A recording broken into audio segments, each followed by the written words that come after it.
Good evening. Excuse this. I was mugged a number of years ago, and I haven't been able to get implants or a partial. I did have one, and it was causing me to gag, and I ended up losing it. As some of you may have had that experience. I don't know. Anyway, my name is Eloise. In the 70s, I was named Ellie, called Ellie. And I was a backstage Johnny. I went to television studios to get autographs, photographs of celebrities, Dick Cavett, David Frost. I went to the Ed Sullivan Theater. I watched video recordings of game shows. And eventually I went to the Dark Shadows studio and I got autographs. I connected with other teams. And I then went to the Sesame Street studio. And I eventually, after a short time, became friends with Caroll Spinney, who does Big Bird and Oscar on the show. I've been trying to reconnect with him. It's been 38 years, a long time. And at the time, we were friends for about 5 years, and he was a tremendous role model for me.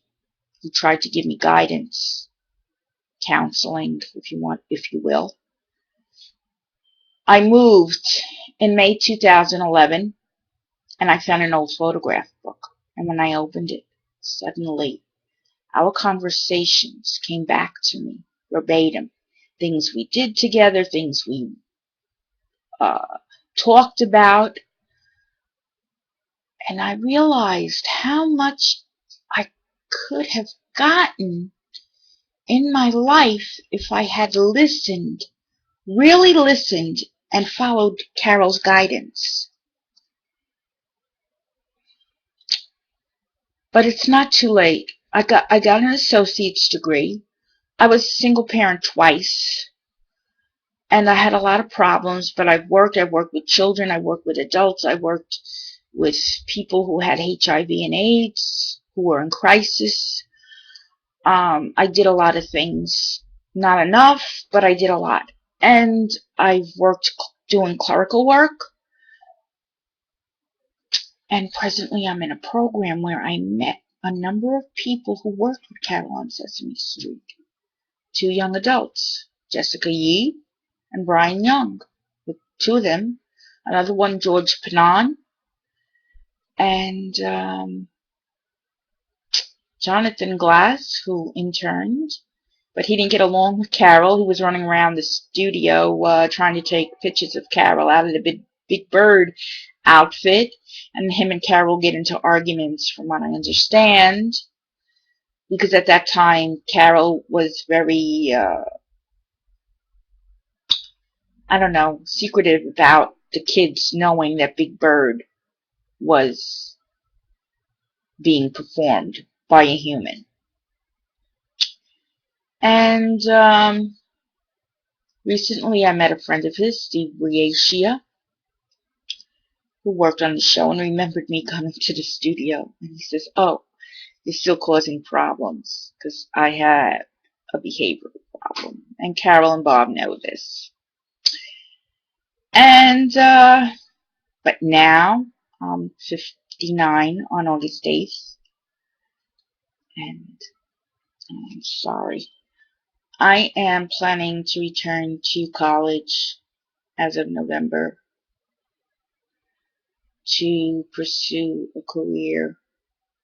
I am planning to get my bachelor's degree. I'm planning to get my master's degree, earn both, and my accreditation. I want to open a center geared toward abused children with the idea of possibly getting them emancipated 13 to 19. I am going to implement a new type of therapy in lieu of doll therapy, puppetry therapy, for these children who are older to work out their emotional issues with their attackers, if you will, to work through their problems with puppets. I am also planning to have a puppet theater on grounds, and the theater will help make money for for the center, so these kids could get things that they wouldn't be able to get otherwise. They will perform the puppets, the ones who want to, not everyone. They'll do backstage work, crew work, lighting. I don't know what else is going to be into it. Scripting, learning how to utilize puppets. And it will also be a venue for them to discover whether or not they want to do puppetry as a possible career. Not all the children will, I am aware of that, but there will be other venues available to them. We'll have an art therapy group, an art group. We'll have a lot of things going on.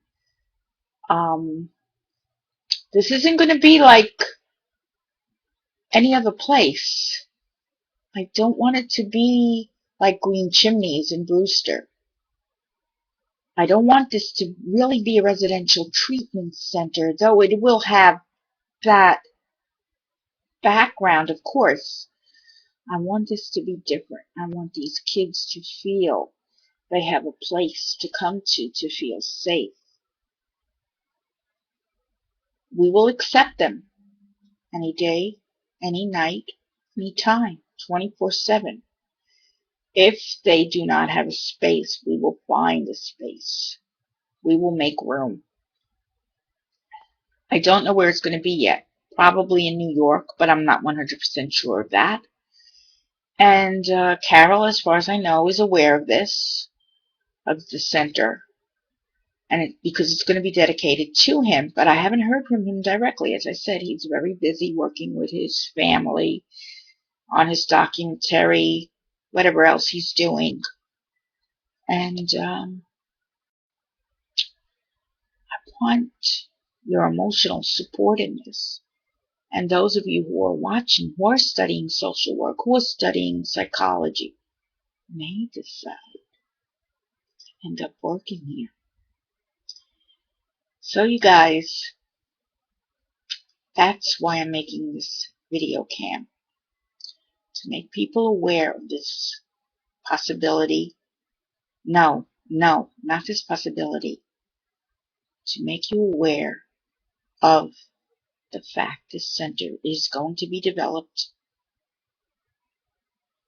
There are foundation grants, there's Medicaid. I may have to follow guidelines, and everyone knows, as I said, Bob and Caroll know, I have trouble following guidelines.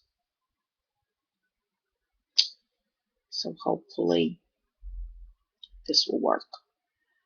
Going back to school, maybe 3 years, maybe 4, I'm not sure. I have 96 credits. As when I was studying for my associate's degree, in midstream I went from liberal arts to social work. But I'm sure a lot of those credits will be able to carry over for the bachelor's.